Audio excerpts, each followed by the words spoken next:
gravação de amor. Bom, muito bom dia. Já começou. Bem-vindos Está toda a gente acaba desligada, menos eu. ao webinar da SRF. É um primeiro de um ciclo de vários que vamos fazer dedicado ao tema da inteligência artificial. Hoje, inteligência artificial, impactos legais e regulatórios, com duas intervenções, a IA e as suas aplicações, a cargo do professor Mário Figueiredo, e uma segunda intervenção, o regulamento da União Europeia sobre inteligência artificial, recentemente publicado. Depois teremos a cargo do Luís Neto Galvão, eu já irei apresentar os oradores, e depois um breve espaço de perguntas e respostas. Muito breve, queríamos ser aqui rigorosos com o tempo. Eu, para fazer aqui uma breve introdução, fui procurar no nosso dicionário da língua portuguesa, da Academia das Ciências, a definição de inteligência. E a primeira definição de inteligência que ali aparece é a capacidade do ser humano para pensar, conceber, compreender, apreender e julgar. E depois procurei na internet definições de inteligência artificial. E a que me aparece mais recorrentemente é simulação da inteligência humana em máquinas ou em sistemas de computadores.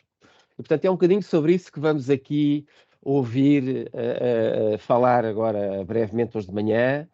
A inteligência artificial tem vindo a ser considerada, usando a expressão inglesa, uma General Purpose Technology, ou seja, uma tecnologia, enfim, também lendo aqui o meu apontamento, uma tecnologia fundacional que tem um impacto profundo em várias indústrias e setores da economia, que pode levar a alterações sociais significativas, ou seja, uma tecnologia transformativa e que pode ter um impacto grande na nossa sociedade, quer do ponto de vista económico, quer do ponto de vista social. E é exatamente por causa desse potencial que a inteligência artificial tem, mas ao mesmo tempo potencial económico e de transformação social, mas ao mesmo tempo ter alguns riscos associados, que a União Europeia, adiantando-se, exatamente sobretudo por causa dos riscos associados, adotou um regulamento em que, em função do nível de risco que a intervenção da inteligência artificial pode ter, adota regulação conformada em função desses níveis de risco. E para nos falar sobre tudo isso, nós temos dois excelentes oradores. A primeira intervenção vai ser feita pelo professor Mário Figueiredo, que é professor catedrático de Engenharia Eletrotécnica e de Computadores no Instituto Superior Técnico da Universidade de Lisboa, tendo o título de professor distinto do Instituto Superior Técnico e a cátedra FIDES-AI de Aprendizagem Automática. Também é coordenador da área temática de Information and Data Science do Instituto de Telecomunicações. Os seus interesses de investigação incluem aprendizagem automática, otimização e processamento de sinal, e recebeu várias distinções, nomeadamente os títulos de Fellow do Institute of Electrical and Electronics Engineers, da International Association for Pattern Recognition, da European Association for Signal Processing e do European Laboratory for Learning and Intelligence Systems.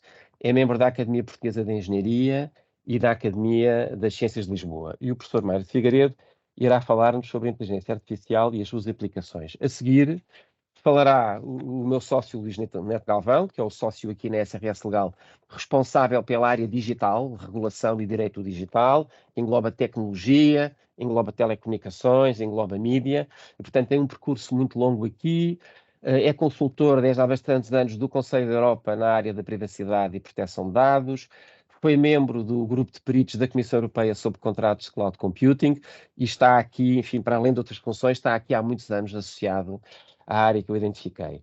E, portanto, sem mais delongas, passava a palavra ao professor Mário Figueiredo. Obrigado. Ok, muito obrigado pelo convite. Eu vou tentar partilhar os meus slides, ver se isto funciona.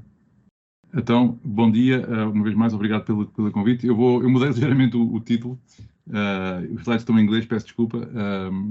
Em português seria Inteligência Artificial, História e Tendências Atuais. Eu vou fazer aquilo que geralmente faço quando falo deste assunto para audiências que não são técnicas da área, que é fazer, acho que é importante ter o contexto histórico, porque é que isto chegou onde chegou, porque é que estamos neste momento onde estamos, e depois vou tentar encaixar um bocadinho no fim aplicações, falar um bocadinho da área legal e de impactos um pouco especulativos, alguns na área legal, outros não tanto. Portanto, como foi referido há uns segundos, a inteligência artificial se formos à procura de uma definição, o que é de facto a simulação da inteligência por máquinas, não necessariamente a inteligência humana, porque aquela definição de inteligência como capacidade dos humanos é um bocadinho restritiva, a inteligência é um pouco mais geral do que os humanos. E quando pensamos em inteligência artificial, pensamos em todas essas coisas, máquinas que jogam xadrez, máquinas que jogam outros tipos de jogos, como o Go, e máquinas de condução automática em análise. Conseguem ver o meu rato a mexer? O ponteiro? Vê-se? Não, Não, ok. eu não consigo ver. Então não, Mas vemos o slide muito bem e é autoexplicativo. sim, ótimo. Mas as pessoas geralmente não pensam tanto em social media como uma ferramenta de IA. E, obviamente, mais recentemente, essa janelinha aí da direita, que deve ser familiar para todos, que é uma janelinha de ChatGPT, à qual eu perguntei o que é inteligência artificial e que me deu uma pequena definição. Historicamente, quando é que isto começou? A primeira vez que a expressão inteligência artificial foi usada foi numa conferência em Dartmouth, nos Estados Unidos, em 1956, onde estavam pessoas muito importantes, digamos, de toda a área da computer science da altura. Quem inventou o nome foi essa pessoa que está o John McCarthy, que está no canto superior esquerdo. E nessa lista de pessoas que estavam nessa conferência, 4 delas vieram a receber o chamado Turing Award, que é uma espécie de prémio Nobel das ciências da computação. Um deles também recebeu o prémio Nobel da Economia, por outros motivos, o Herbert Simon, que também andou nesses assuntos. E ali no meio, em cima, está o Claude Shannon, que é o pai de todas as telecomunicações modernas. O criador da teoria da informação. Portanto, era um conjunto de pessoas muito, muito influentes na tecnologia da segunda metade do século XX. A história da IA conta-se num slide de forma muito breve, com umas chamadas 2 invernos e 3 verões. Estamos agora num dos verões, no terceiro verão, que é ali à direita, a partir da primeira década do século XXI. Portanto, o boom 1 foi quando nasceu a AI, que hoje em dia é chamada pelo nome carinhoso de Good Old Fashioned AI, GOFAI, que era a inteligência artificial muito focada em resolver problemas lógicos e de raciocínio de forma explícita. E uma das suas áreas de aplicação mais notáveis era jogos. Foi daí que veio a máquina que derrotou o Garry Kasparov, o campeão de xadrez, e que mostrou que uma máquina conseguia jogar melhor xadrez do que qualquer humano. Depois houve uma perda de interesse, porque aquilo não servia, ficou muito académico, não tinha grande impacto na economia, e houve um desinteresse por essa e outras razões, que eu não vou agora referir. E a partir do princípio dos anos 80, final dos anos 70, houve um segundo boom de interesse em torno de uma área chamada Expert Systems, ou sistemas periciais. A ideia dos sistemas periciais era que seria possível a um perito, nesse caso, nesse boneco aí seria um médico, criar uma base de conhecimento, com todo o seu conhecimento, que depois seria consultada por um utilizador para perguntar coisas, para fazer perguntas ao conhecimento que o perito tinha vertido sobre a máquina. E houve um enorme investimento nessa área. Houve países que investiram centenas mesmo, em termos estatais, de milhões de dólares em investigação nesta área, o Japão nomeadamente. E houve um grande boom, as empresas americanas, imensas empresas que faliram porque investiram demasiado nisto, nos anos 80, final dos anos 80, princípio dos anos 90, porque basicamente percebeu-se que este passo de verter conhecimento de um perito para uma base de conhecimento é muito complicado e muito difícil de fazer, muito difícil de explicitar. O que é que aconteceu no mundo nesta altura, por finais dos anos 80, meados dos anos 80, princípio dos anos 90, deu-se a generalização dos computadores pessoais, as pessoas começaram a ter computadores pessoais em casa, e nas empresas passaram todas a ter computadores pessoais pequenos. Foi o nascimento do famoso IBM PC. Ainda hoje se usa a expressão PC para falar, um personal computer, para falar dos computadores. E foi o nascimento da internet, a generalização da internet. E isto mudou o mundo completamente. E a partir daqui houve o terceiro boom da inteligência artificial, a partir do final dos anos 90, a princípio dos anos 2000, com a adoção pela IA de uma outra abordagem, que é a abordagem baseada em machine learning, em aprendizagem automática, em que se desiste da ideia de que um humano pode ensinar a máquina explicitamente, mas sim a máquina vai aprender sozinha, dando-lhe exemplos. E o que é que aconteceu aqui ao mesmo tempo? O que é que estava a acontecer historicamente foi o aparecimento destas grandes empresas que nós hoje todos conhecemos, a Amazon, a Google, pouco tempo depois. A Amazon foi a primeira das grandes tecnológicas. Depois a Google, pouco tempo depois o Facebook, o YouTube, o Twitter e depois o Instagram, essas coisas todas um pouco mais para a frente. Portanto, foi aqui este período entre o princípio dos anos 90 e o princípio dos anos 2000 em que se deu o boom, da utilização da AI em grandes empresas. O que é machine learning ou o que é aprendizagem automática? Só num slide também, muito rapidamente, é a ideia de que uma máquina pode aprender uma tarefa a partir de exemplos. O exemplo clássico, que é sempre dado, é aprender a distinguir cães de gatos. Se eu tiver um conjunto de imagens de cães e um conjunto de imagens de gatos e um chamado algoritmo de aprendizagem, eu consigo treinar o algoritmo consegue treinar uma máquina, quer dizer, para mais tarde, quando eu lhe der uma imagem, ela souber dizer que é uma imagem de um cão ou de um gato. Portanto, basicamente, num slide, a ideia é esta: eu não vou nunca tentar explicar como é que se define um gato, como é que eu distingo um gato de um cão, porque eu, de facto, não sei dizê-lo explicitamente. Eu sei quando vejo, mas não sei como é que distingo. Eu vou dar muitos exemplos à máquina e a máquina a ser suficientemente complexa para conseguir aprender a distinguir cães de gatos ou milhares de outras coisas. Hoje em dia toda a gente sabe reconhecer caras, impressões digitais, etc.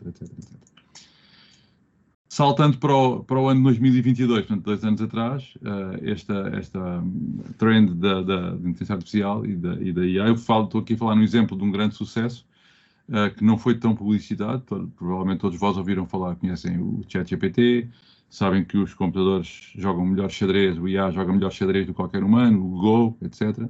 Mas este jogo, que é um jogo de estratégia jogado por humanos, é um jogo de tabuleiro, de estratégia, que implica diálogo entre humanos, chama-se Diplomacy.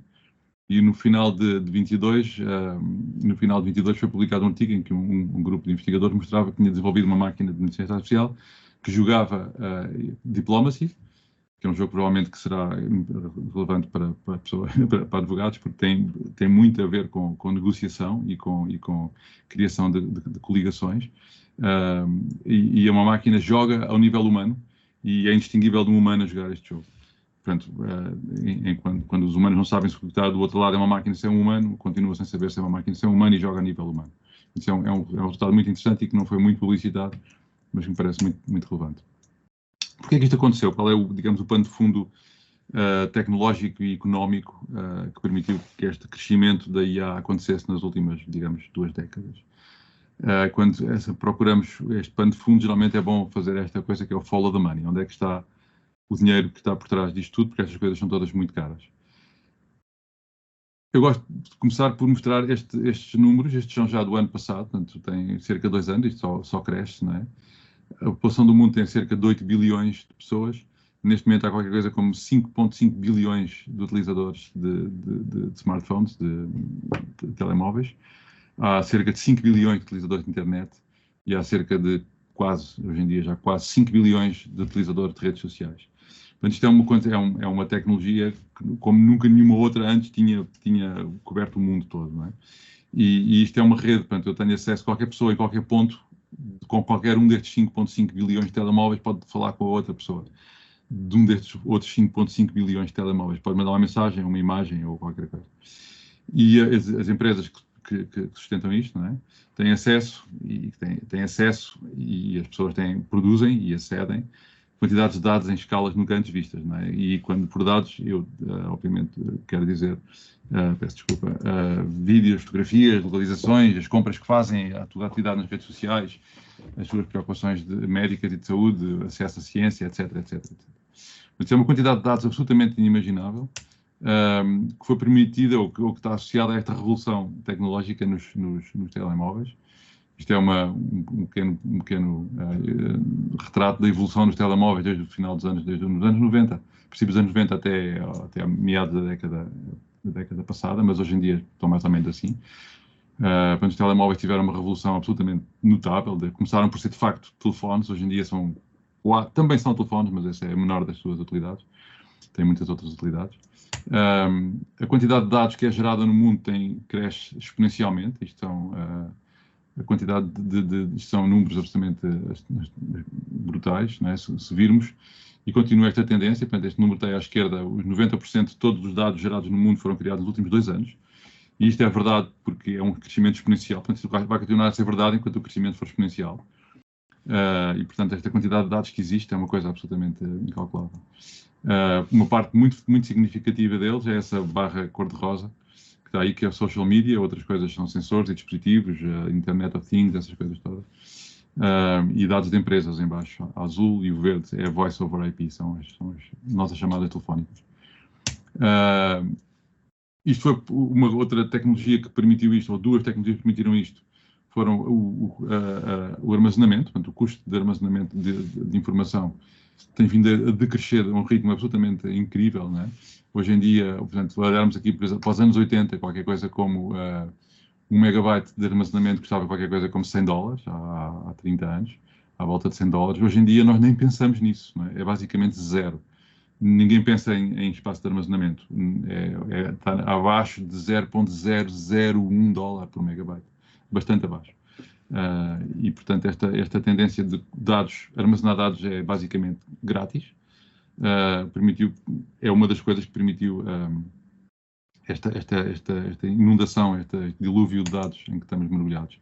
A outra é muito conhecida, que é a Moore's Law, que é o aumento da capacidade dos processadores e dos computadores.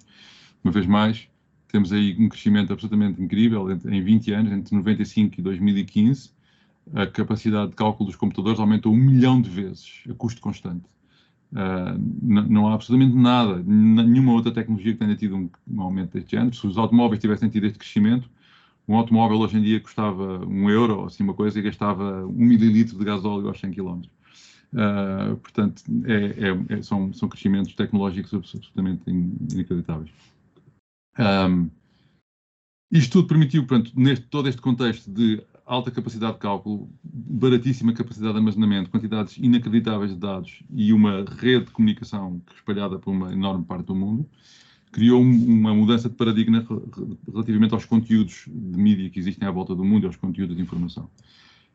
Nomeadamente, esta mudança de paradigma tem a ver com, num contexto de superabundância de conteúdos, há filmes, hoje em dia no YouTube há filmes sobre tudo e mais alguma coisa, tudo o que eu quiser encontrar está lá, não é?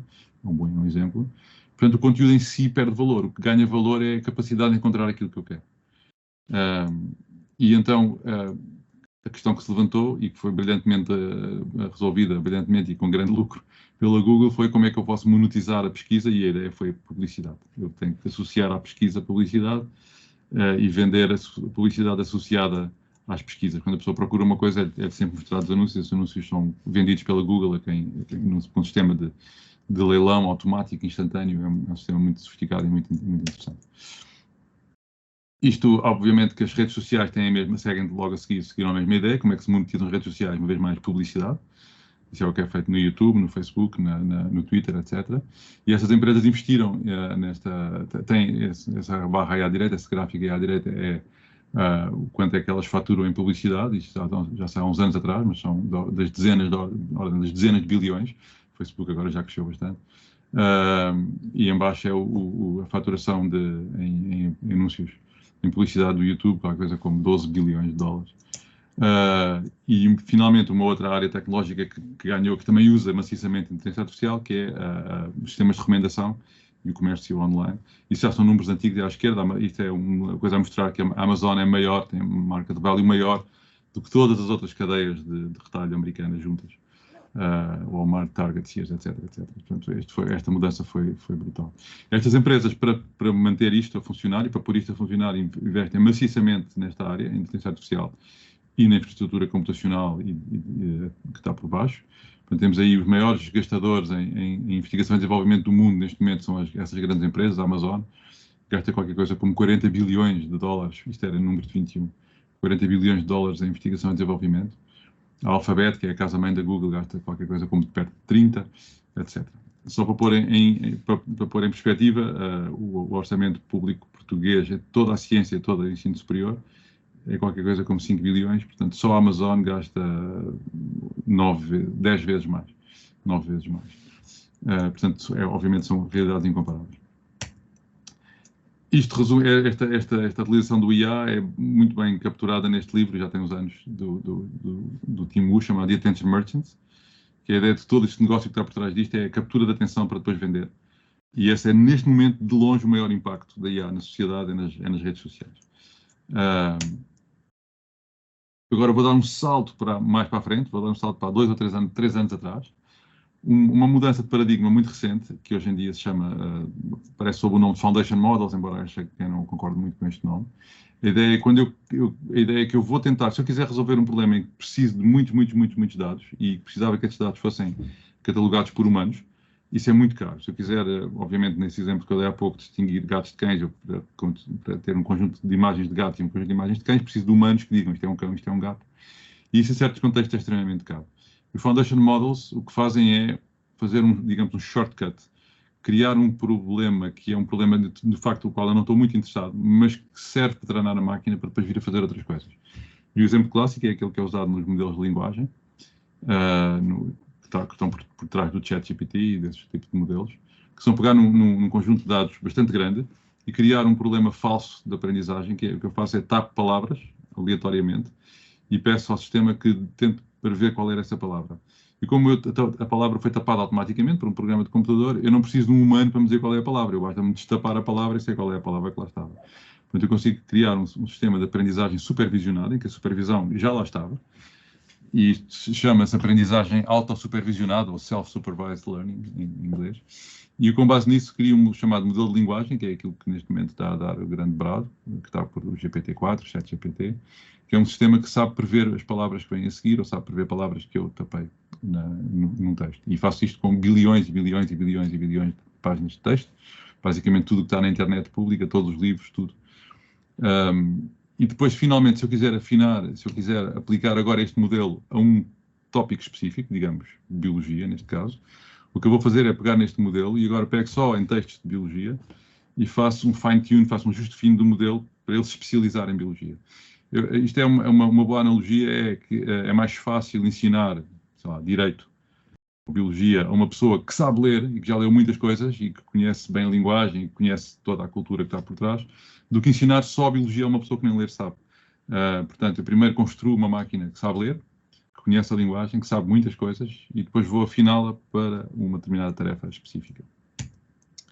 Houve uma explosão incrível de modelos não há só o GPT-3 e 4, há uma quantidade deles ao longo dos últimos anos. Isto começou, digamos, a grande explosão foi em 2019, depois em 2020 saiu o GPT-3, já deu bastante brado. Hoje em dia estamos aqui à direita, estamos aqui com o GPT-4, é o melhor, que é aquele que está disponível neste momento no ChatGPT.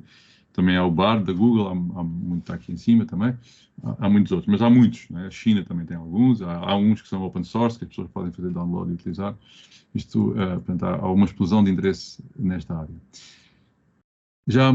Logo a seguir, já em julho de 2022, quando apareceram os primeiros modelos, houve logo pessoas a estudar as capacidades destes modelos, oportunidades e riscos dos chamados Foundation Models, e neste artigo, é um artigo grande com 100 e tal páginas, há aqui uma série de áreas em que se estudam as implicações, as oportunidades e os riscos, e obviamente está aqui, se virem aqui no ponto 3.2, tem impactos na área legal, na lei, e muitas outras áreas. Portanto, isto é um artigo, para quem estiver interessado em ter um overview, já está desatualizado um bocadinho, já tem um ano e tal, já há coisas mais recentes com este tipo de abordagem de visão global. Vou saltar um bocadinho isto. Estes sistemas há muita discussão em torno do AGI, já ouviram provavelmente falar, do Artificial General Intelligence. Eu não gosto da expressão, isto não é bem Artificial General Intelligence, mas é General Artificial Intelligence, que é uma coisa diferente. Ou seja, é uma inteligência artificial, porque é artificial, tem algum tipo de inteligência, embora não goste muito da expressão, porque é um bocadinho mal definida, mas tem todas estas propriedades emergentes. Consegue fazer coisas como alguma aritmética, consegue ter alguma compreensão semântica, consegue responder a perguntas, consegue fazer algumas cadeias de inferência lógica, consegue fazer raciocínio de senso comum, consegue fazer muitas coisas, tem muitas propriedades emergentes. Este, obviamente, tem um resultado que foi provavelmente todos vós ouviram falar nisto, muito badalado, foi que quando saiu o GPT-4, isto é a comparação do GPT-3,5, que era o anterior, e o GPT-4, que saiu o ano passado. O resultado que foi muito falado foi que o GPT-4 conseguiu passar com uma nota muito alta no Bar Exam, que é o equivalente em Portugal espanhol, que em Portugal se chamaria exame à ordem, não é? Para poder ser advogado, e o GPT-4 passou com uma nota alta, depois já foi criticado, isto não foi lá muito bem feito, portanto, isto não é tão bom como parece, mas não deixa de ser um resultado verdadeiramente surpreendente. Finalmente, eu estou quase a acabar, aqui há 2 meses ou 3, saiu um artigo muito interessante na Thomson Reuters, no Instituto Thomson Reuters, que fizeram um estudo perguntando a advogados ou juristas de departamentos de corporate law, portanto, de departamentos jurídicos de empresas, não advogados não sei qual é, como é que se diz em português. E fizeram este estudo e a conclusão que chegaram é que 82% das pessoas inquiridas disseram que sim, que o ChatGPT, a IA generativa, pode ser aplicado em trabalho legal, mas menos estão entusiasmadas se achavam should. Portanto, a diferença aqui é o can versus should. Pode. Deve, não sei. Ficam na dúvida. Mas são basicamente todos unânimes, e a percentagem aí é esmagadora. 88% das pessoas entrevistadas pensam que mais cedo ou mais tarde, de facto, a IA vai ser usada, neste caso, em corporate legal, portanto, por juristas empresariais.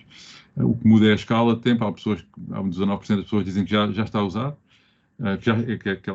ela já está a usar em grande escala a IA para o seu trabalho. Há algumas, 14%, por exemplo, dizem que apenas só daqui a 1 ou 3 anos aqui estará, mas se somarmos aquelas que dizem que já estão a usar, que vão usar em 6 meses a 1 ano, de 1 a 3 anos, dá 88%, só 12% é que ficam, acham que se calhar nunca vai ser. E daí à esquerda tem as aplicações em que isso pode ser usado, desde drafting de contratos, pesquisa, etc. Isto foi uma brincadeira que eu fiz, perguntando ao ChatGPT aplicações de Large Language Models no direito. Depois eu posso deixar os slides se quiserem ler, ou podem fazer a vocês a pergunta. Não vou agora perder tempo a ver isto em detalhe. Vou acabar com este, é o penúltimo slide, com uma declaração nesse mesmo estudo do Weizhou, que é o diretor do departamento legal da Segway, que diz que pensa que a tecnologia tem o potencial para substituir muitos advogados na entry-level, portanto, principiantes, diria assim, e permitir que muito menos advogados possam fazer a mesma quantidade de trabalho. Finalmente, se tiverem interesse em saber um pouco mais do ponto de vista técnico, há um artigo que acabadinho de sair, de dezembro de 23, SIAM, uma sociedade de matemática americana, Sociedade de Industrial and Applied Mathematics, tem um artigo muito interessante chamado Computational Attorneys, Oportunidades e Challenges, em que eles introduzem esta sigla chamada Large Legal Language Models, são Large Language Models para Legal Applications, e eles referem vários artigos e vários trabalhos em que argumentam que quando estes Large Legal Language Models atingem uma certa escala, podem começar a exibir, que há pouco já referi, capacidades emergentes, nomeadamente raciocínio, legal reasoning, capacidade de raciocínio legal. E pronto, eu acabo aqui com uma imagem de um jornal de 1931, quando tinha sido proposto um robô com um cérebro mecânico que era capaz de escrever histórias e que gerou grande preocupação porque os escritores começaram a pensar que iam ficar desempregados. Mas acho que não aconteceu, pelo menos até hoje. Muito obrigado. Obrigado, nós, professor.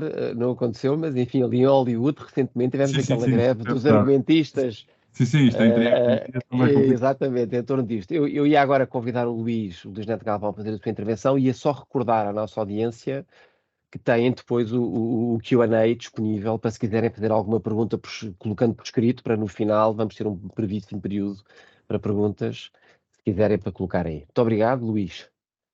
Obrigado e bom dia. Eu tenho também uma pequena apresentação que vai servir assim de base para a minha intervenção, que vai focar-se muito no regulamento, daquilo que já é o acordo político sobre o regulamento de inteligência artificial, que é um regulamento europeu cujo texto foi objeto de um acordo político no final do ano passado. Ainda não o conhecemos, espera-se, neste momento está a ser trabalhado por juristas, e espera-se que ele venha a ser publicado no Jornal Oficial da União Europeia no início deste ano, portanto, no primeiro trimestre deste ano. Luís, desculpa interromper-te, se puderes ampliar, portanto, por aí na apresentação. Eu vou já. É isso, ok, obrigado, desculpa. Eu vou ampliar, pronto. Sendo que, eu creio que se vê agora. Sim, perfeito.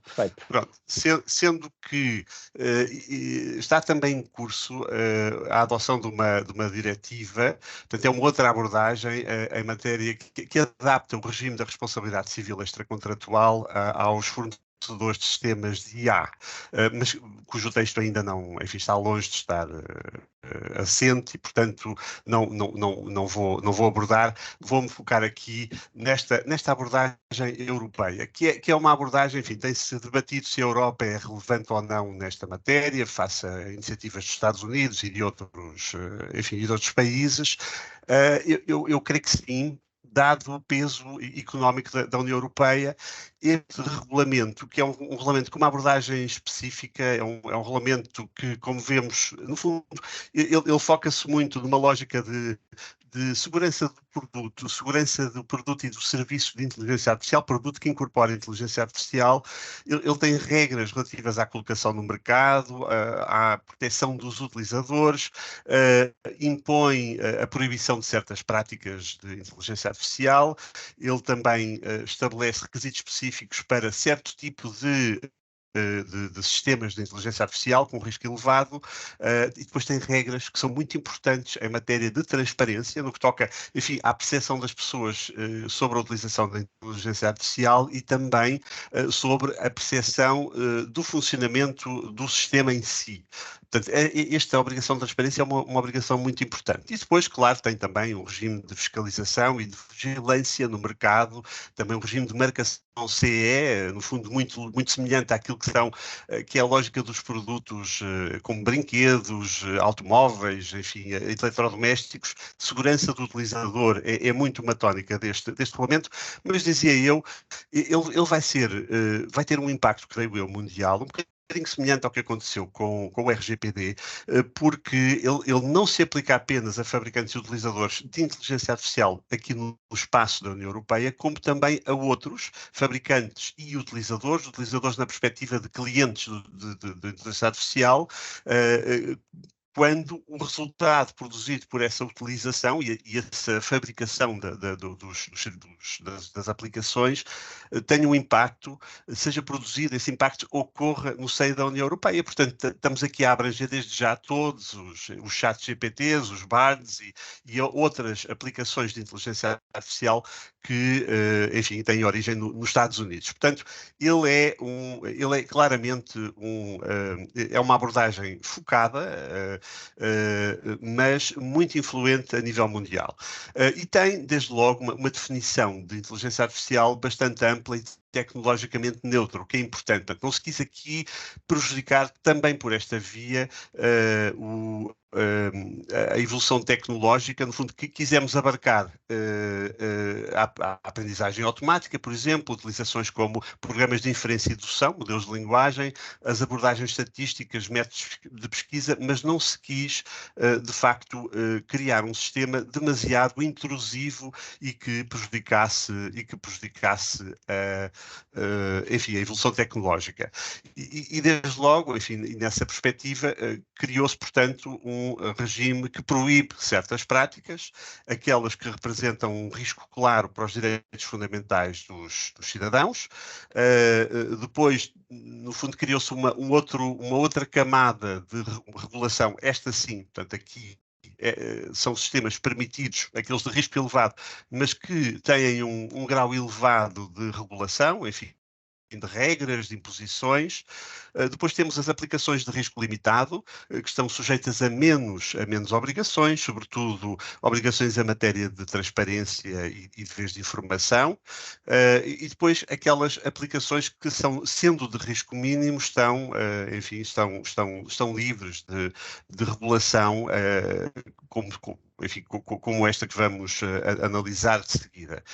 Portanto, temos aqui, desde logo, em termos de práticas proibidas ou de sistemas de inteligência artificial que são proibidos, enfim, entende-se como tal aqueles que distorcem substancialmente o comportamento de uma pessoa e que possam causar danos físicos ou psicológicos a essa pessoa. Portanto, por exemplo, sistemas que induzam ao suicídio ou à automutilação, ou aqueles que procedem a uma avaliação ou uma credibilidade das pessoas com base no seu comportamento social, o chamado social scoring, e que tenham como impacto um tratamento prejudicial ou desfavorável dessas pessoas.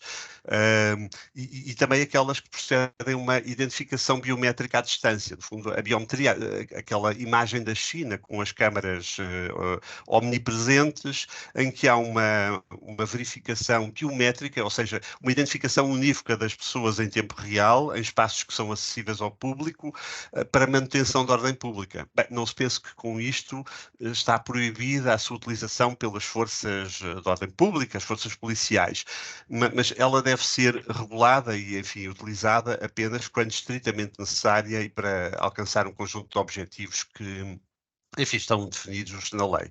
Portanto, temos aqui, basicamente, aquilo que são as aplicações proibidas.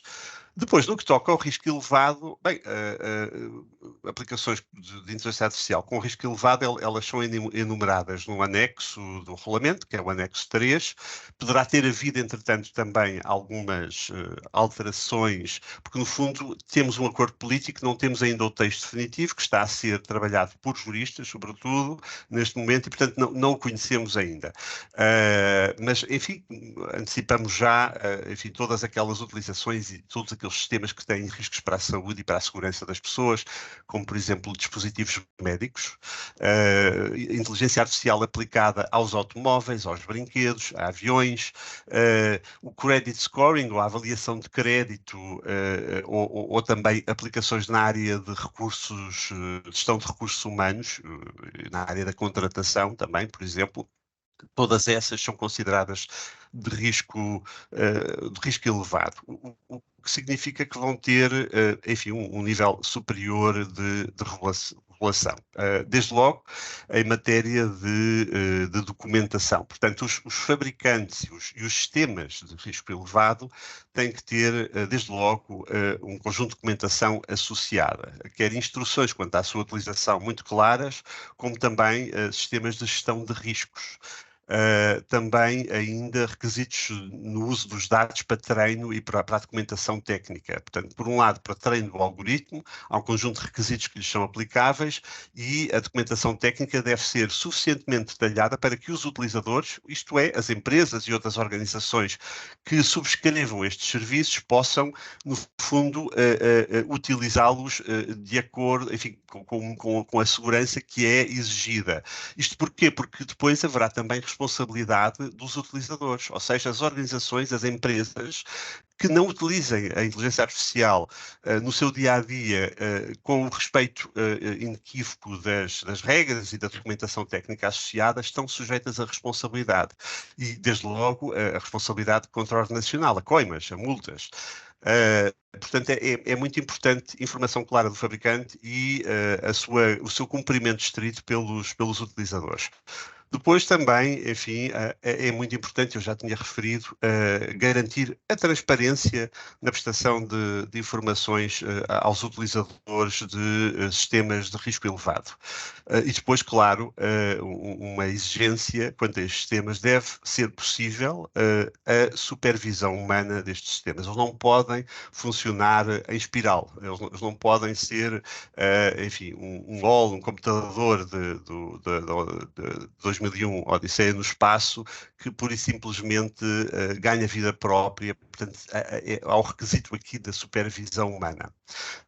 Quanto aos fornecedores em si dos sistemas de inteligência artificial, eles devem ter, enfim, devem criar um sistema de gestão de qualidade, devem ter, como eu referi também, a documentação técnica adequada, devem fazer uma avaliação de conformidade ex ante. Há também uma obrigação, que é uma obrigação muito importante, de colaboração com as autoridades. Portanto, no fundo, há aqui, permitido pela lei, um nível grande de intrusão das autoridades, desde logo de autoridades de certificação, no fundo, de quem garante a conformidade dos produtos, deve ter, enfim, direito de acesso, e os fabricantes devem ter o dever de garantir uma colaboração no que toca às características, enfim, a tudo aquilo que for necessário para garantir, enfim, a segurança das aplicações. E depois também de vez em matéria de prestação de informação. Quanto a aplicações, enfim, que tenham um risco mais limitado e que, portanto, são sujeitas a uma só pôr aqui, a um nível de intrusão e de exigência da regulação também ele mais limitado. Estamos aqui a falar, por exemplo, de chatbots, que hoje em dia são absolutamente enfim, presentes naquilo que é a interação das empresas com os seus clientes e com potenciais clientes, os deepfakes e o reconhecimento de emoções, sistemas deste género, todos eles são considerados sistemas de risco limitado e, portanto, sujeitos a uma regulação mais leve. Por exemplo, aqueles sistemas que são destinados a interagir com pessoas, é o caso dos chatbots, devem ser concebidos e desenvolvidos de forma a que as pessoas saibam que estão a interagir com o sistema de inteligência artificial. Ou seja, que não há uma pessoa do outro lado, mas sim uma inteligência artificial que está a interagir com elas. Portanto, aqui uma obrigação de informação sobre a utilização de inteligência artificial. Agora, quando esses sistemas fazem um reconhecimento de emoções, além dessa informação, deve também ser dada informação aos utilizadores finais sobre o funcionamento do sistema. Portanto, as pessoas devem também perceber quais são os critérios e como é que aquele sistema com que estão a interagir funciona. Depois, em matéria de deepfakes, enfim, esses sistemas e quem utiliza esses sistemas deve divulgar que o conteúdo foi gerado ou manipulado artificialmente. Muito importante, não é? Para que não haja enganos no que toca à utilização da inteligência artificial.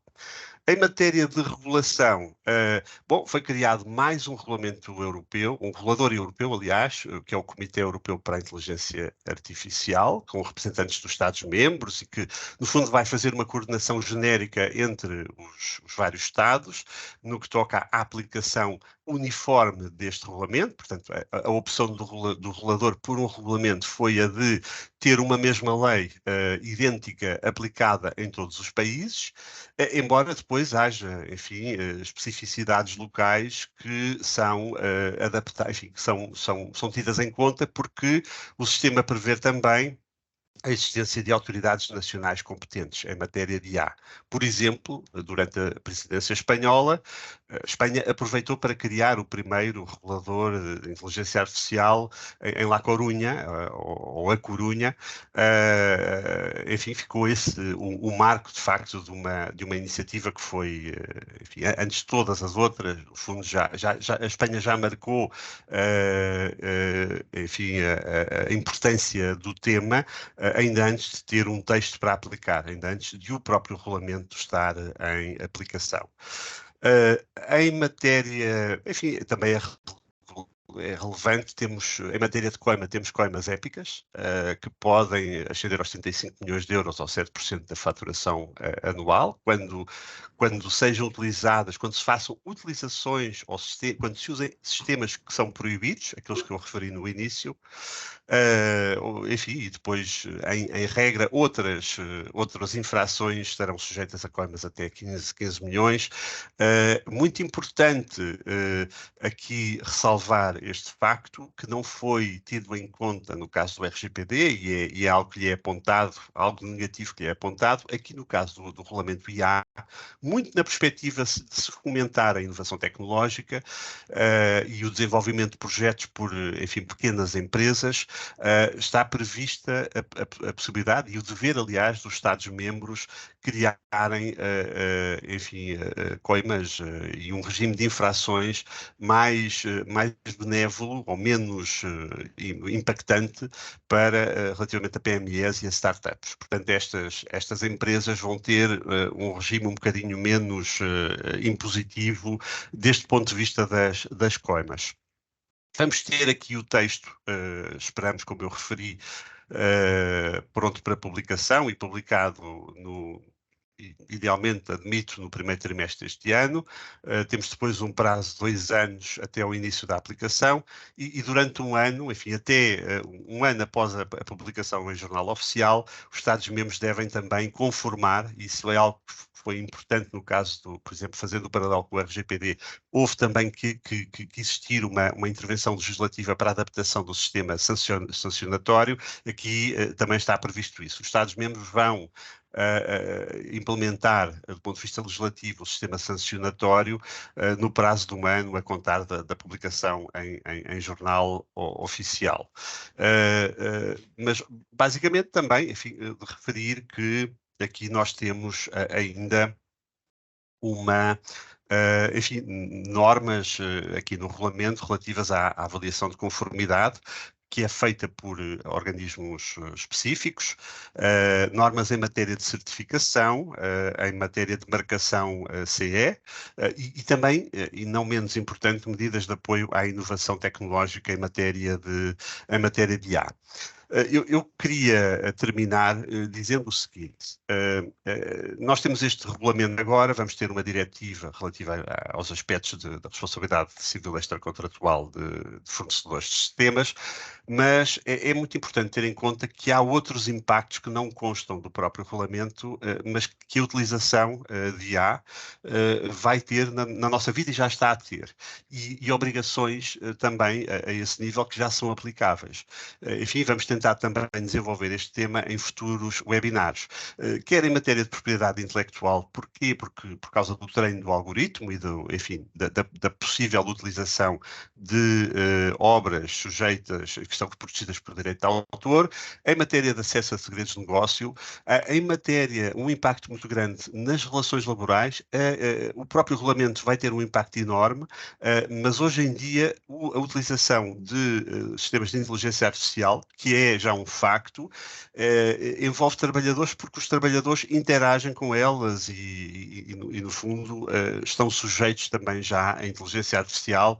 Eu creio, enfim, não sendo um especialista, mas vamos abordar também no futuro webinar, ao nível das relações laborais e da proteção dos trabalhadores, temos já um impacto relevante e que deve ser tido em conta. E depois, em matéria de dados pessoais, e quanto a dados pessoais, é preciso ter em conta que, e isto é a minha experiência já avaliando vários, enfim, contratos com conhecidos fornecedores de soluções de IA,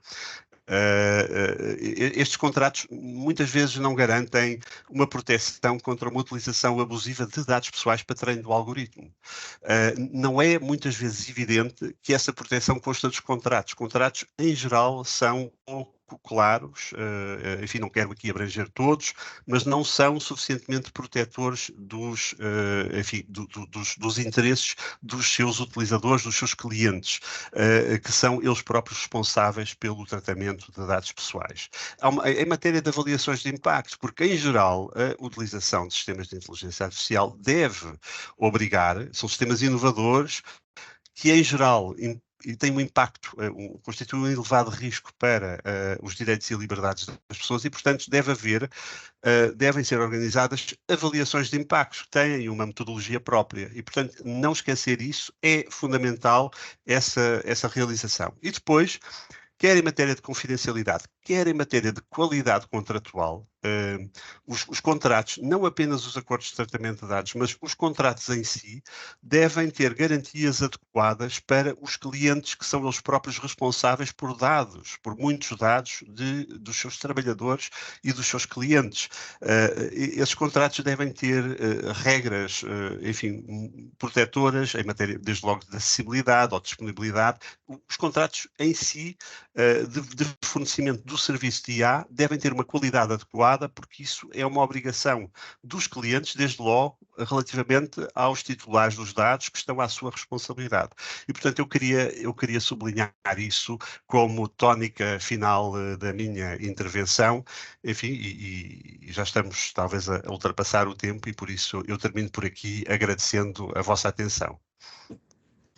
Luís, muito obrigado. Eu acho que tu agora no final já levantaste aqui um bocadinho o véu sobre os temas dos próximos episódios desta série de webinars sobre inteligência artificial. Agradeço ao professor Mário Figueiredo e ao Luís as excelentes intervenções. Eu estou aqui na sala de Q&A e não tenho aqui perguntas da audiência que nos acompanhou, mas eu tinha aqui duas perguntas, enfim, mesmo para encerrar e pedindo respostas muito rápidas. Uma para o professor Mário Figueiredo e outra para o Luís. Para o professor Mário Figueiredo, eu ia pegar naquele seu último slide do homem que fez a antevisão de que um dia a máquina com o cérebro iria substituir os contadores de histórias, depois deste episódio de Hollywood, com os argumentistas, e para referir que eu não li o estudo, mas eu ouvi umas notícias recentes, esta semana, creio, ou na semana passada, de um estudo que julgo do FMI,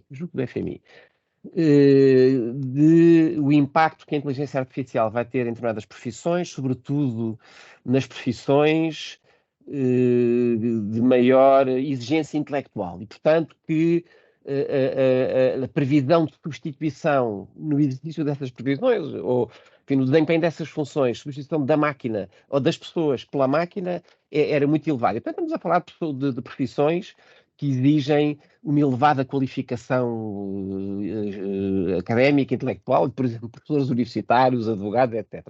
E, portanto, queria perguntar ao professor, pedindo uma resposta muito rápida, já não temos muito tempo, como é que vê, de facto, enfim, isto é perguntar sobre o futuro e é sempre difícil, mas como é que vê, de facto, esta capacidade da inteligência artificial vir efetivamente a substituir o homem, as pessoas, no exercício de certas profissões? Vê isso como uma possibilidade forte e impactante?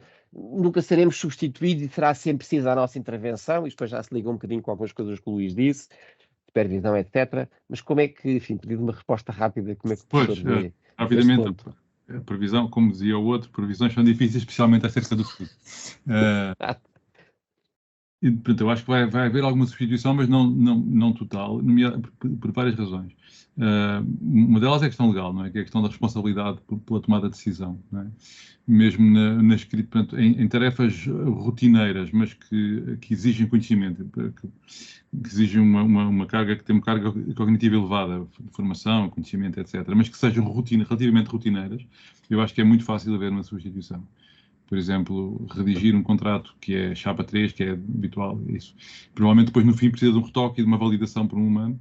E estou a falar agora a breve trecho, não sei o que é que vai, daqui a 30 anos, pode ser completamente. E há um aspecto sempre muito importante, é que estas decisões envolvem pessoas, e as pessoas que são objeto da decisão dão muita importância ao facto do outro lado estarem pessoas a tomar a decisão, não é?